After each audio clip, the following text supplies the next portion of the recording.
মুপুরাম চলে এসেছি তোমার সাথে অনেক গল্প করতে। তো চলো গাইস, আজকে গল্প করতে করতে তোমাদের সাথে একটা দুঃখের কথা শেয়ার করে নেবো। সকালবেলা উঠে স্নান ফেনান করে দুধের প্যাকেট ছিঁড়ে দিয়ে দিয়েছিলাম কড়াইতে, কিন্তু বুঝতে পারিলাই যে ওই দুধ ফেটে ফেনা উঠে যাবে। কি বলবো তোমাদেরকে, দুধও আজকাল এত ভেজাল কিছু বলার নাই। তো যাই হোক, দুধ ফেটে ফেনা উঠে গেছে। তো কি হয়েছে, এই দুধ দিয়ে চানা বাইনে তরকারি করে খেয়ে ফেলবো। কিন্তু আসল দুঃখটা হচ্ছে গাইস, আজকে হচ্ছে সঞ্জীবের জন্মদিন, বুঝতে পারছো? এই দেখো, জন্মদিন দিনের দিন যদি সকালবেলায় দুধ কেটে যায় তাহলে কি করবো বলো? ছানা দিয়ে তার পায়েস হবে, কিন্তু কোনো অসুবিধা নেই। মা বলেছে বিকালবেলা পায়েসটাকে বাইনে রাখবে। আর তোমাদেরকে আগেও বলেছি, কাজকর্মের মানুষরা কাজকর্মে যেতেই হবে। তো দেখো, বার্থডে বয় এখানে দাঁড়িয়ে রয়েছে, গাল টিপে ওকে একটু উইশ করে দিলাম, কারণ ওর মনটা অনেক খারাপ। আজকে ওকেও কাজে যেতে হবে। আর আমার কিন্তু গায়ে জ্বর, মুখ দেখে বুঝতে পারছো, কিন্তু গলার ভয়েসে কিচ্ছু বুঝতে পারবে একলাই, কারণ পুরাম সবসময় এরকম ভয়েসেই কথা বলে, মানে হাসি এনার্জি এইসব নিয়ে।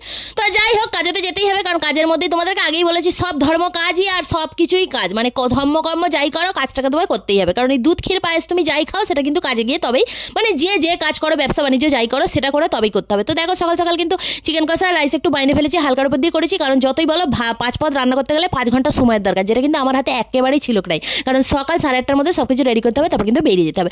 তো যাই হোক, যতটুকু হয়েছে ততটুকু তোমাদেরকে দেখে দিলাম। এবার মনটা খারাপ থাকলেও চলে যেতে হবে। প্রত্যেকবার অনেক এনজয়মেন্ট করা হয়, কিন্তু এবারে কিছুই হলো নাই। তার কারণ হচ্ছে একই মান্থে পুজো, একই মান্থে জন্মদিন, একই মান্থে সবকিছু পসিবল নয় গাইস। তো দেখো, ও কিন্তু চলে যাচ্ছে, তোমরা একটু উইশ করে দাও, জানো ও সুস্থ থাকে, ভালো থাকে, এইটুকুই কামনা করি। আর তো কিছুই না, চলো তোমরা কিন্তু তোমাদের দিনটাকে ভালো করে এনজয় করো। আর টাটা, বাই বাই, আমি এখন বেরিয়ে যাই।